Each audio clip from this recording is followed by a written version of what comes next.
Good morning, good afternoon, and of course, good evening, traders from across the globe. Welcome to my 2514th edition of Short Term Trading Live with Oscar. Good evening, traders. This video is coming at you on a Sunday night for trading Sunday through Monday, January 9th, 2023. Before we talk about the markets and what to do about them, remember this. This is a very risky game. In fact, we lost all week last week. My Omniacs, me, all week last week we lost. Just about every day. In fact, I had one winning day last week, but then I decided to take the trade twice, what I call double dipping, and we lost on that day too. So risk, put your stops in, kids. I've been doing this for 41 years, and sometimes I have a bad rough and tumble week. So please put your stops in, put them in first. No one is immune to taking losses in this business. All right, so let's move forward. For trading on Sunday through Monday, Jan 9th, remember this, traders, longer term, forget about the short-term trading right now, slightly longer term, the next few weeks and months out, let's look at that first. This is your NASDAQ weekly bar. You've seen this in several videos now. We are below the 200 bar moving average on your NASDAQ. This is for a little bit longer term, not short term now. Slightly longer term thinking. We are below the 200 bar moving average on the NASDAQ weekly. And if you follow this chart as it goes back, it doesn't happen. That blue average is the 200 bar moving average.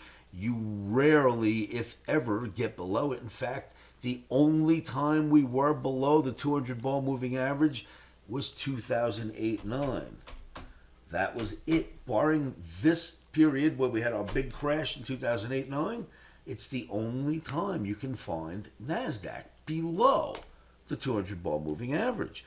Lo and behold, even during COVID, on the weekly, NASDAQ held the 200 bar moving average. This is the COVID drop. And here we are below it for some reason. Well, I've got my attention on that. And of course, for longer term, I'm going to keep my eye on that. But we are short-term day traders as well. So what do we need to do for the short term? Well, let's go look. The Dow Jones Transportation Average has basically been leading the U.S. indices around for the last few days, last week or so. So we'll look at that chart. Your Dow Jones Transportation Average on a daily bar. Now, we went from a weekly to shorter term trading. We're now looking at daily bars. This is also for trading on Jan 9th, 2023. This represents E-mini S&P NASDAQ Russell looking at the transportation average. And I tell you right now, we are at what I like to call a do or die area. Well, we're getting to it. What does that mean? You've got the 200 bar moving average and the 50 bar moving average converging. You've got the market going up into that convergence area. This is what I consider a do or die moment. The street algorithms, Wall Street pays attention to these two averages, many others of course, but these are two of their, more widely used averages. So they're going to pay attention to both of them. They're coming together here. And as you can see, there's always some kind of movement around the 200 bar moving average. Something dynamic usually happens around it. And around the 50 bar moving average, usually something dynamic takes place around it. So let's see what we're going to get, which means OMNI, even though OMNI is a buyer of dips for Monday, we're going to start the day off with a wait-and-see approach and see what it does, figure out where, how, and why OMNI wants to get in the market, and maybe we'll take a trade from the long side on Monday. But we will start off with a wait-and-see approach, basically because we are at a do-or-die area in our U.S. indices. Could rally up a little more, but then it's challenging the conversion of the 50 and 200 bar moving averages. And if you get a convergence there, there's going to be a lot of resistance and or action around that. Wall Street pays attention. So that represents the transportation average, represents the Dow and the NASDAQ. So that's what we're looking at for trading on Monday.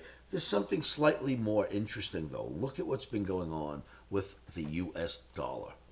US dollar index had a really happy channel. This green channel was a happy dollar, right? Look at that dollar going up. Oh, happy day. Well, right around September of 2022, we went into this crossover area. And then we became not so happy dollar and started to drop into what now is a red channel moving downward. Ascending channel, right, was very happy. This one. Descending channel we're in now. And that's not so happy dollar. It also has failed at the 200 ball moving average at the top of a channel as well. And is heading down. And then remember metals, traders. Gold is priced in dollars. And this, we consider this little black illustration here inside of let's put it inside this circle. This is a teeter-totter, if you will.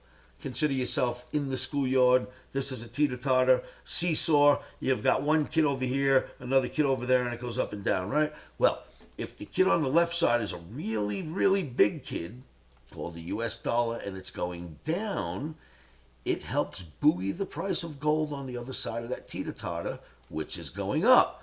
So if that's the case, dollar clearly is going down. Let's go look at gold. Gold is clearly starting to go up, and it's holding above the 200 ball moving average. So lately we've been looking at this let me try that again. Lately, we've been looking at this Oscarism-ish F flag, but I think we're outgrowing it now because we're getting above that F flag. So, let's remove the F flag and see what else may be developing. If you ask me, there's another channel right here developing, and we'll bring it to light now. We'll make that green. And this one has now developed, moving more upwards and up more of an upwards trajectory than was the F flag, right? The F flag was sort of in this, sort of more like this, but now even sharper of a channel is developing. But I say we're in an even bigger channel than that. Big things happening here, if you ask me, in gold. Watch. This is the channel that I think we're in gold now. Look at the size of that channel. So yes, we're in a channel, but the primary channel, if you ask me, is this purple one, and the secondary channel that we happen to be in at the moment is the green one. So the green one is the one we're in. We'll keep that one up in focus. We'll make this little one, we'll make the bigger one disappear for a little while, but once we get above the green channel, then we will redarken in this bigger channel and follow it up. So I think big things are happening, and thank you, because of the dollar moving lower. Gold is getting stronger, silver's getting stronger, dollar's getting weaker. More of this action should ensue. Traders, I hope that helps. Please join me at livewithoscar.com. I will see you there in my live trading room. It's free to you, no credit cards, no nonsense. Just sign up. And then remember, keep your emotions out of trading. Say this to yourselves over and over again, and by now you should know what that is.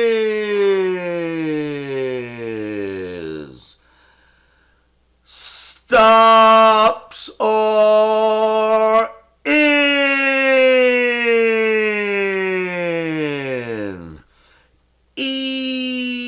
Emotions are out. Traders, thank you so much for tuning in. Good luck trading out there. I will see you all at livewithoscar.com.